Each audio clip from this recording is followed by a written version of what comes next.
Hello everyone, कैसे हैं आप लोग। आज की क्लास में हम पढ़ने वाले हैं क्लास 10th इंग्लिश का फर्स्ट लाइट बुक से chapter number 10 the sermon at Benares. Sermon का मतलब होता है a speech on a religious और मोरल सब्जेक्ट। कोई भी धार्मिक स्पीच को सर्मन बोलते हैं। और बनारस एक शहर का नाम है, सिटी है ये उत्तर प्रदेश स्टेट में।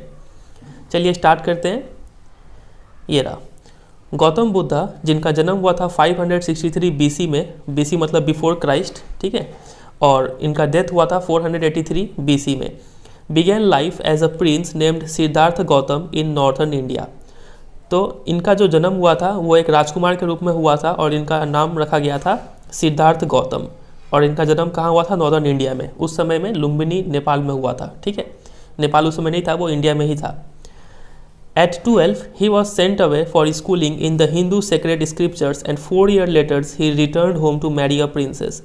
जब उनका उम्र 12 साल हो गया तो उन्हें स्कूलिंग करने के लिए भेजा गया और उन्होंने स्कूल में क्या स्टडी किया? हिंदू सेक्रेड स्क्रिप्चर्स, जैसे कि वेदास हो गए, उपनिषद, पुराणास, ये सब उन्होंने स्टडी किया। और 4 साल बाद, मतलब जब वो 16 साल के हो गए, तब वो घर वापस आए और उनका शादी कर दिया जाता है एक राजकुमारी के साथ में। उस राजकुमारी का नाम था Yashodhara. They had a son and lived for 10 years as befitted royalty. फिर उनका एक बेटा होता है, उस बेटे का नाम क्या है आपको पता ही होगा शायद, राहुल नाम पड़ता है, ठीक है। और वे लोग ऐसे 10 साल तक अपना जीवन बिताते हैं as बिफिटेड।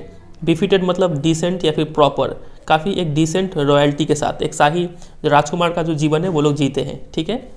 Eight about the age of 25 the prince heretofore shielded from the sufferings of the world while out on hunting chanced upon ये सब।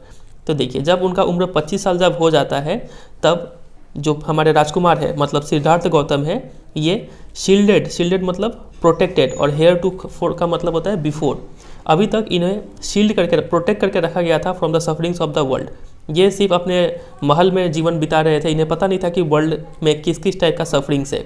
सफरिंग्स के बारे में इन्हें कुछ पता ही नहीं था कि वर्ल्ड में कुछ दुख भी है, ठीक है। तो क्या होता है कि एक बार ये हंटिंग के लिए निकलते हैं और चांस्ड अपॉन का मतलब होता है मीट बाई चांस। ये वर्ड आप याद रखिएगा, ठीक है। ये शील्डेड आपके एग्जाम में क्वेश्चन पूछा जाता है इसके ऊपर, और चांस्ड अपॉन का मीनिंग भी पूछते हैं आपसे एग्जाम में। तो जब ये हंटिंग करने के लिए निकले थे तो इन्हें क्या क्या देखने को मिला? देखिए, 4 चीज़ इन्हें देखने को मिला। अ सिक मैन, सबसे पहले इन्होंने एक बीमार आदमी को देखा। देन एन एजेड मैन, काफ़ी एक बूढ़ा इंसान को देखा इन्होंने। फिर इन्होंने देखा एक फ्यूनरल प्रोसेशन, मतलब एक सब यात्रा जिसको बोलते हैं, लाश जलाने के लिए सब जा रहे थे। And finally a monk begging for arms. Finally इन्होंने देखा एक साधु या फिर मुनि भिक्षा मांग रहे थे खाने के लिए, ठीक है। तो ये 4 साइट उन्होंने देखा। इसको 4 ग्रेट साइट्स बोलते हैं, याद रखिएगा, ये बहुत इंपॉर्टेंट है। पहला था a sick man, an aged man, funeral procession, a monk begging for alms. ये 4 ग्रेट साइट्स है। यही साइट इनका लाइफ बदल के रख दिया। These sights so moved him that he at once went out into the world to seek enlightenment concerning the sorrows he had witnessed. तो जब सिद्धार्थ गौतम ने ये सब साइट्स को देखा तो इतने प्रभावित हो गए कि वो एक बार में डिसीजन ले लिए कि वो अब बाहर की दुनिया में जाएंगे। मतलब वो अब अपने महल से बाहर निकलेंगे, क्या करने के लिए? To seek enlightenment. इनलाइटनमेंट का मतलब होता है a state of high spiritual knowledge, the process of gaining knowledge, ठीक है। उन्हें ज्ञान चाहिए था, किस चीज़ से रिलेटेड ज्ञान? Concerning the sorrows he had witnessed. उन्होंने इतना सारा जो दुख देखा, ये दुख का रीज़न क्या है और ये दुख सॉल्व कैसे होगा, ये चीज़ का ज्ञान लेने के लिए वो घर से निकल पड़े। और इस ज्ञान लेने का प्रोसेस को ही क्या बोलते हैं? एनलाइटनमेंट, ठीक है। He wandered for 7 years and finally sat down under a peepal tree. तो वो 7 साल तक भटकते रहे और फाइनली कहाँ बैठ गए? एक पीपल के पेड़ के नीचे बैठ गए। Where he vowed to stay until enlightenment came. वहाँ पे उन्होंने शपथ ले लिया कि वो वहाँ तक पीपल के पेड़ के नीचे तब तक बैठे रहेंगे जब तक कि उन्हें वो एनलाइटनमेंट मिल ना जाए। Enlightened after 7 days he renamed the tree the Bodhi tree, tree of wisdom, and began to teach and to share his new understandings. तो उन्हें 7 दिन बाद एनलाइटनमेंट मिल गया और उन्होंने उस ट्री को रीनेम कर दिया और उसका नाम कर दिया बोधि ट्री। बोधि ट्री मतलब ट्री ऑफ विजडम, मतलब इस पेड़ के नीचे बैठने से क्या मिलता है? ज्ञान मिलता है, ठीक है। यह है बोधि ट्री का मतलब। And began to teach and to share his new understandings. और फिर उन्होंने एनलाइटनमेंट का बाद जो भी उन्हें ज्ञान मिला उसको वो पढ़ाना स्टार्ट कर दिए और अपना जो कलीग्स है या फिर जो बाकी लोग हैं उनसे शेयर करना स्टार्ट कर दिए जो भी उन्हें ज्ञान मिला। At that point he became known as the Buddha, the awakened और द एनलाइटेंड। तो अभी तक गौतम बुद्धा का नाम क्या था? हमने देखा था सिद्धार्थ गौतम, ठीक है। लेकिन इनलाइटनमेंट का बाद उनका नाम क्या पड़ गया? बुद्धा, ठीक है। तो हम क्या बोलते हैं? अब गौतम बुद्धा बोलते हैं। बुद्धा का मतलब होता है द अवेकन्ड और द एनलाइटेंड, ऐसा इंसान जो जागृत हो चुका है, मतलब जिसे ज्ञान मिल चुका है, उसको बोलते हैं बुद्धा। ठीक है। The Buddha preached his first sermon at the city of Banaras, most holy of the dipping places on the river Ganges. काफ़ी इंपॉर्टेंट लाइन है। गौतम बुद्धा ने अपना पहला सर्मन कहाँ पे दिया? बनारस सिटी में दिया। ठीक है। और बनारस जो है इसको यहाँ पे डिस्क्राइब किया गया है as the most holy of the dipping places on the river Ganges. Ganga नदी के किनारे कई सारे प्लेसेस हैं जहाँ पे लोग नहाते हैं, लेकिन बनारस एक ऐसा प्लेस है जो सबसे ज़्यादा पवित्र और होली माना जाता है। ठीक है। और ये डिपिंग प्लेसेस मतलब लोग यहाँ पे डुबकी लगाते हैं और स्नान करते हैं। डिपिंग प्लेसेस मतलब बाथिंग। ठीक है, वो लिखा हुआ है। तो पहला सर्मन गौतम बुद्धा ने बनारस में दिया। तो that sermon has been preserved and is given here. तो वही सर्मन को अच्छे से बचा कर रखा गया है और नीचे एक स्टोरी के माध्यम से वो सर्मन को यहाँ पे बताया गया है। It reflects the Buddha's wisdom about one inscrutable kind of suffering. तो ये स्टोरी को पढ़ के हमें समझ में आएगा कि गौतम बुद्धा का क्या विचार है about inscrutable kind of suffering. Inscrutable मतलब something that can not be understood, जिसको समझा ना जा सके। हम लोग सफरिंग को समझ नहीं पाते हैं कि सफरिंग ये हो क्यों रहा है, इसको सॉल्व कैसे करें। ठीक है। तो इस ऐसे सफरिंग से रिलेटेड बुद्धा का क्या विजडम है वो हम इस स्टोरी को पढ़ के जानेंगे। तो स्टोरी कुछ ऐसा है। Kisa Gotami had only one son and he died. Kisa Gotami नाम की एक महिला होती है, उसका एक ही बेटा होता है और वो मर जाता है। In her grief she carried the dead child to all her neighbours. और वो काफ़ी दुख में अपने मरे हुए बेटे को लेकर सभी पड़ोसियों के घर में जाती है।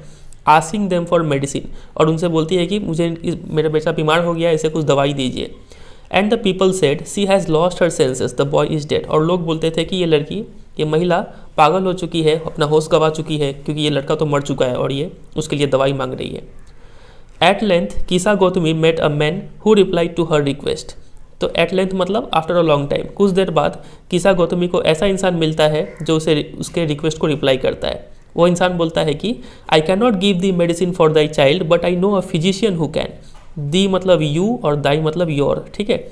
बोलते हैं कि मैं तुम्हारे लड़के के लिए कोई दवाई तो नहीं दे सकता हूँ, लेकिन मैं ऐसे फिजिशियन, ऐसे चिकित्सक को जानता हूँ जो तुम्हें इसका दवाई दे देगा। And the girl said pray tell me sir who is it. और वो लड़की बोलती है, मतलब कीसा गौतमी बोलती है कि मैं आपसे प्रार्थना करता हूँ सर, बताइए वो कौन है। एंड द मैन रिप्लाइड, और वो मैन रिप्लाई देता है कि go to Shakyamuni the Buddha. आप साक्यामुनि के पास जाइए, गौतम बुद्धा के पास। Kisa Gotami repair to the Buddha and cried lord and master give me the medicine that will cure my boy. तो कीसा गौतमी रिपेयर टू का मतलब होता है वेंट टू। कीसा गौतमी बुद्धा के पास जाती है और रोते हुए बोलती है कि हे प्रभु, हे परमेश्वर, आप मुझे ऐसा दवाई दीजिए जिससे मेरा लड़का ठीक हो जाए। द बुद्धा आंसर्ड, गौतम बुद्धा जवाब देते हैं कि I want a handful of mustard seed. बोलते कि मुझे मुट्ठी भर सरसों के बीज दो। And when the girl in her joy promise to procure it the Buddha added. और जैसे ही वो लड़की उठी वो मुट्ठी भर सरसों लाने के लिए, तभी बुद्धा ऐड करते हैं कि the mustard seed must be taken from a house where no one has lost a child, husband, parent और फ्रेंड। बोलता है कि तुम वो सरसों के बीज उसी घर से लेके आना जिस घर में ना कोई बच्चा मरा हो, ना किसी का पति मरा हो, ना किसी का माता पिता मरा हो और ना ही कोई दोस्त मरा हो। ऐसे ही घर से लेकर आना जहाँ कोई ना मरा हो। Poor Kisa Gotami now went from house to house and the people pitied her and said here is mustard seed, take it. तो वो बेचारी कीसा गौतमी अब सभी के घर जाती है फिर से। तो यहाँ पे कीसा गौतमी 2 बार लोगों के घर जाती है। पहली बार जो घर जाती है उसमें वो दवाई मांगने के लिए जाती है और दवाई उसे मिलता नहीं है। और दूसरी बार भी वो घर जाती है, लेकिन लोगों के घर जाती है, लेकिन क्या मांगने के लिए जाती है? मस्टर्ड सीड मांगने के लिए जाती है। देखते हैं उसे मिलता है कि नहीं। तो लोग उस पर काफ़ी दया खाते थे और बोलते थे कि ये रो तुम्हारा मस्टर्ड का सीड, ये ले जाओ तुम। बट व्हेन सी आस्क्ड, लेकिन जैसे ही वो पूछती थी कि डिड अ सन और डॉटर, अ फादर और mother die in your family, पूछती थी कि क्या आपके घर में कोई बेटा या फिर बेटी या फिर माता पिता कोई भी आपके फैमिली में मरा है क्या? दे आंसर्ड हर, तो वो लोग जवाब देते थे alas the living are few but the dead are many. बोलते थे कि दुख का बात तो ये है कि जो जिंदा लोग हैं वो काफ़ी कम है, लेकिन मरे लोगों की नंबर्स काफ़ी ज़्यादा है। Do not remind us of our deepest grief, मतलब आप मुझे अपना दुख याद मत कराइए, ठीक है। And there was no house but some beloved one had died in it, लेकिन ऐसा कोई घर नहीं था जहाँ पे किसी का प्यारा, किसी का रिलेटिव मरा ना हो, ठीक है। Kisa Gotami became weary and hopeless and sat down at the way side watching the lights of the city as they flickered up and were extinguished again. तो कीसा गौतमी काफ़ी वेरी मतलब टायर्ड और काफ़ी निराश, थक जाती है, निराश हो जाती है और थक हार के वो कहाँ पे बैठ जाती है? एट द वे साइड, रास्ते किनारे बैठ जाती है और बैठ के क्या देखती है, शहर के जो लाइट्स थे उसको देख रही होती है। एज द फ्लिकर्ड अप, और देखती है कि वो लाइट कैसे भगभगा रहे हैं, एंड वर एक्सटिंग्विश्ड अगेन, और भगभगा के वो लाइट सब बुझ जाते हैं। At last the darkness of the night rained everywhere, और लास्ट में उस रात में हर जगह क्या था, अंधेरा ही अंधेरा था। And she considered the fate of man that their lives flicker up and are extinguished again, और इससे जो किसा गौतमी थी उसको समझ में आ जाता है कि फेट मतलब फ्यूचर ऑफ मैन क्या होता है, इंसानों का लाइफ क्या होता है। उनका लाइफ भी इन लाइट्स की तरह फ्लिकर अप होता है, भगभगाता है जवानी में, एंड आर एक्सटिंग्विश्ड अगेन, और फिर वो लाइट बुझ जाता है, मतलब इंसान मर जाते हैं। तो ये जो जितना अंडरलाइन किया हुआ ये चीज़ किसा गौतमी को रियलाइज़ होता है, ठीक है, कि इंसान का जीवन भी हर चीज़ की तरह कभी ना कभी मरना ही है, ये चीज़ उसे रियलाइज़ होता है। And she thought to herself how selfish am I in my grief, और किसा गौतमी अपने मन में सोचती है कि मैं अपने दुख में कितनी स्वार्थी हो गई हूँ। Death is common to all, death तो सभी को आना है, ठीक है, सभी को एक दिन मरना है। Yet in this valley of desolation there is a path that leads him to immortality who has surrendered all selfishness. लेकिन देखिए अब ये स्टोरी का सबसे मेन लाइन है, वैली ऑफ डेसोलेशन मतलब area which is filled with deep sorrow. इस दुख भरे संसार में एक ही रास्ता है जो उसे अमर बना सकता है। इमॉर्टिलिटी मतलब जो ना मरे, ठीक है, तो अमर बनने का रास्ता क्या है, who has surrendered all selfishness, जो इंसान अपना सारा स्वार्थ सरेंडर कर दे, हटा दे अपने मन से, वो इंसान क्या हो जाएगा, अमर बन जाएगा। तो इस दुख भरे संसार में यही एक रास्ता है इमॉर्टल बनने का। तो ये सबसे मेन लाइन है, इसको भी अंडरलाइन कीजिएगा, ठीक है। तो इसमें बताया गया है कि किसा गौतमी ने क्या रियलाइज़ किया इस इंसिडेंट के बाद, ठीक है। तो ये काफ़ी इंपॉर्टेंट है, इसको अंडरलाइन कर लीजिएगा और याद भी कर लीजिएगा। अब गौतम बुद्धा कुछ बोलते हैं। The Buddha said the life of mortals in this world is troubled and brief and combined with pen.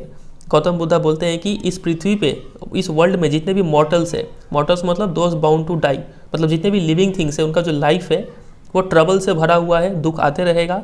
Brief छोटा सा लाइफ है, आगे चल के मर जाना है।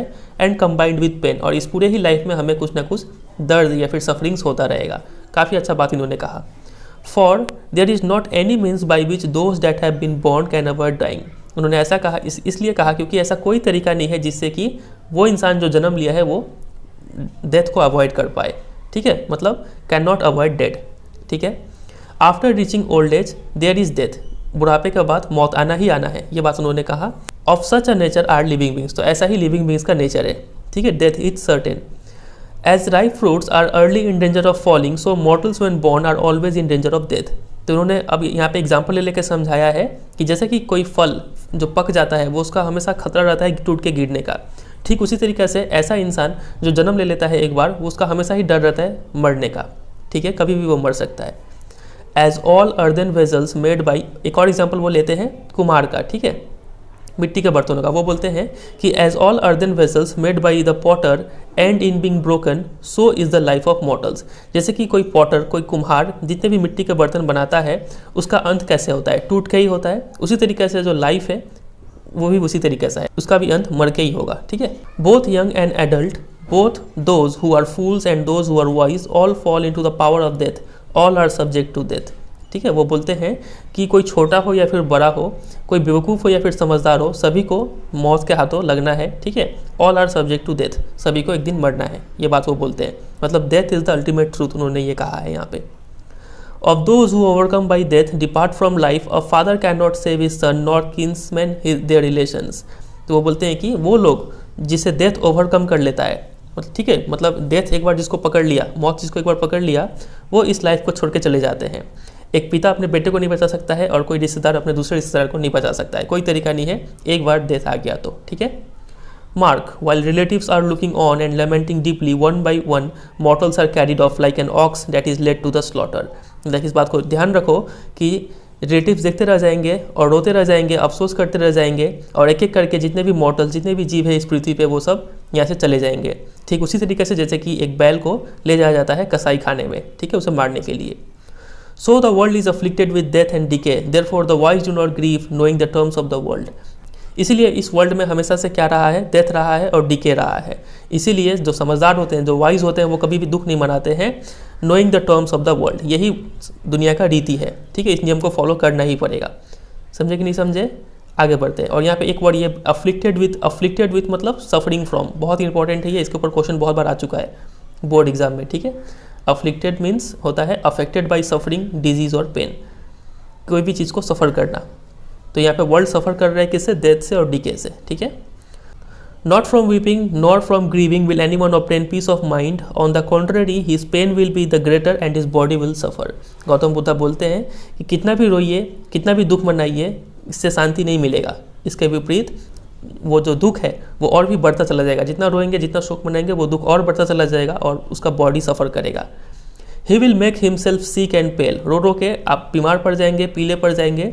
Yet the dead are not saved by his lamentation, लेकिन जो मर चुका है, आप कितना भी दुख मना लीजिए, कितना भी रो लीजिए, लेमेंटेशन मतलब एक्सप्रेशन ऑफ सॉरो, कितना भी दुख दिखा लीजिए, वो मरा हुआ इंसान वापस नहीं आएगा। He who seeks peace should draw out the arrow of lamentation and complaint and grief. तो ऐसा इंसान जिसको थोड़ा शांति चाहिए, उसको क्या करना चाहिए? Draw out the arrow of lamentation and complaint and grief. उसे अपने कमान से ये तीर निकाल देना चाहिए। रोने धोने का, कंप्लेन करने का, दुख मनाने का, ये सब चीज़ जितना जल्दी छोड़ दो उतना बेहतर रहेगा, उतना जल्दी पीस मिलेगा, ठीक है। He who has drawn out the arrow and has become composed will obtain peace of mind. He who has overcome all sorrow will become free from sorrow and be blessed. अब यहाँ पे काफ़ी अच्छा बात उन्होंने कहा, ऐसा इंसान जो ये तीर निकाल चुका है, ये एरो निकाल चुका है। कौन सा arrow? Arrow of lamentation, complain and grief. तो ऐसा इंसान जो इस सब चीज़ों से पीछा छुड़ा लिया है, वो इंसान कंपोज्ड मतलब काफ़ी काम बन जाएगा, काफ़ी शांत रहेगा, और ऐसे इंसान को ही पीस ऑफ माइंड मिलेगा, ठीक है, शांति मिलेगा। ही who has overcome all sorrow, और ऐसा इंसान जो सारे दुखों से ऊपर उठ जाए, वो इंसान को और कोई दुख नहीं होगा। और यही एक तरीका है जिससे हम अपने सफरिंग को कम कर सकते हैं, ठीक है, और बी ब्लेसेड, ठीक है। तो ऐसा करके वो एंड करते हैं। तो ये जितना भी अंडरलाइन किया गया है, सब इंपॉर्टेंट पॉइंट्स है।